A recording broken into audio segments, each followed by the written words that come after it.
को रावण का प्रणाम स्वीकार हो। आओ रावण। हर हर महादेव मामा जी। रावण वेद शास्त्र नीति पुराण का अखंड ज्ञाता है।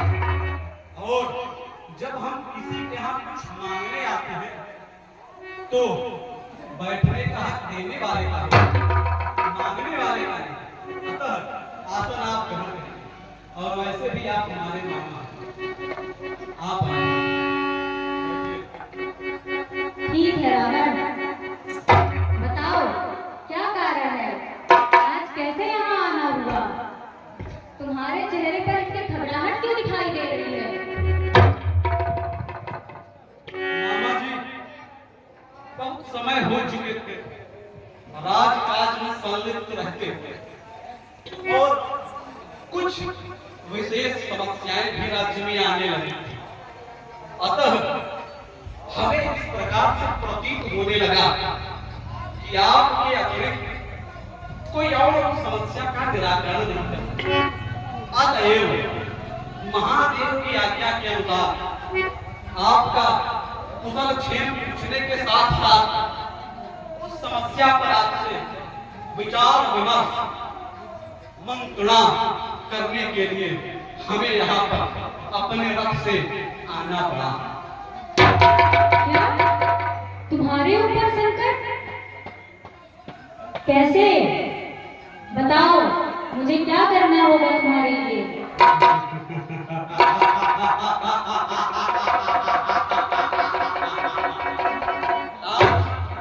यह भली भांति प्रकट हो गया कि मामा अब भी ब्रह्म भक्ति में लीन होने के बावजूद आपके अंदर भक्ति के साथ साथ राज भक्ति का भाव शेष है। अतः अच्छा है। दरअसल हमारी समस्या आप सुनिए। बहुत समय पहले वह स्वर्ग नखा जो कि लंकेश आकाश पाताल धरती तीनों के पिता की बहन और खर दूषण कुंभकर्ण विभीषण जैसे महान पराक्रमियों की बहन आप महामारी की भांजी, तो वह ऐसे ही वन में विचरण करने चली गई। स्त्री स्वभाव वहां पर उसने एक स्त्री को देखा। अतः उसने उससे मिलना चाहा, परंतु वहां पर कोई तो नर थे। उन्होंने उनके साथ छल करना चाहा, तो हमारी बहन का दुर्भाग्य स्नान कर गया है।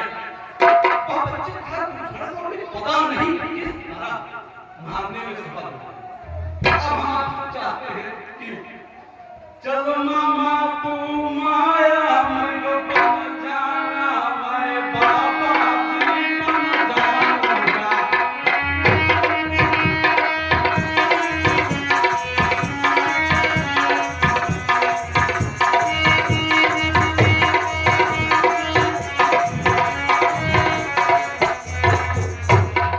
तुम राम लखन को बहकाना, मैं सीता को पाऊंगा।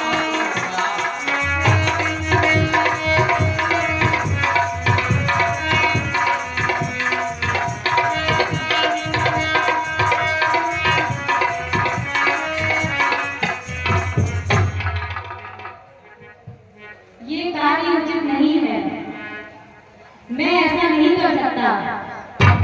श्री राम तो स्वयं नारायण का अवतार है और सीता शक्ति का अवतार है, और शेष अवतार तो लक्ष्मण है। राम तो मनुष्य के रूप में चर अचर सब में सबसे आगे है। मैं उनके साथ ऐसा नहीं कर सकता। मैंने तुम्हें मामा क्या कह दिया? तुम मेरे सर पर चढ़ने लगे। अरे मूर्ख, वेद पुराण नीति शास्त्र धर्म का मैं अखंड ज्ञाता हूँ, और तुम्हें यह पता होना चाहिए कि अगर महाराज आपके यहाँ कुछ मांगने यातना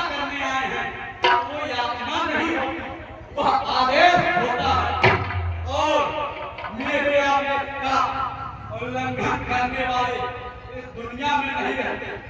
एक बार जो कर लिया तो प्राण बदल सकता नहीं, पर रस्सी कहे मुझ में चलकर निकल सकता नहीं। चल उठ खड़ा हो, साथ चल, बकवास सब बेकार है, सारा उड़ा करा कर फिर कहानी निकाल।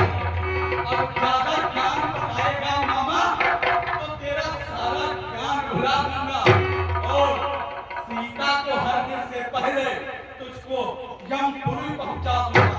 अब निर्णय तुम्हारे हाथों में, मेरे हाथों से मरना है या तथा अपितु भगवान श्री राम के हाथों से, लेकिन मृत्यु तो तुम्हारी दोनों तरफ से सुनिश्चित। क्या करूं अब क्या ना करूं? अगर वहां गया तो राम के बाणों से मारा जाऊंगा, और अगर नहीं गया तो तेरी तलवार से। तेरे हाथों मरूंगा तो नर्क में जाऊंगा, लेकिन अगर अपने प्रभु के हाथों मरूंगा तो मुझे मुक्ति मिल जाएगी। तेरे हाथों से मरने से तो अच्छा है मैं अपने प्रभु के हाथों से मर जाऊं। मैं तेरा कार्य करने के लिए तैयार हूं रावण।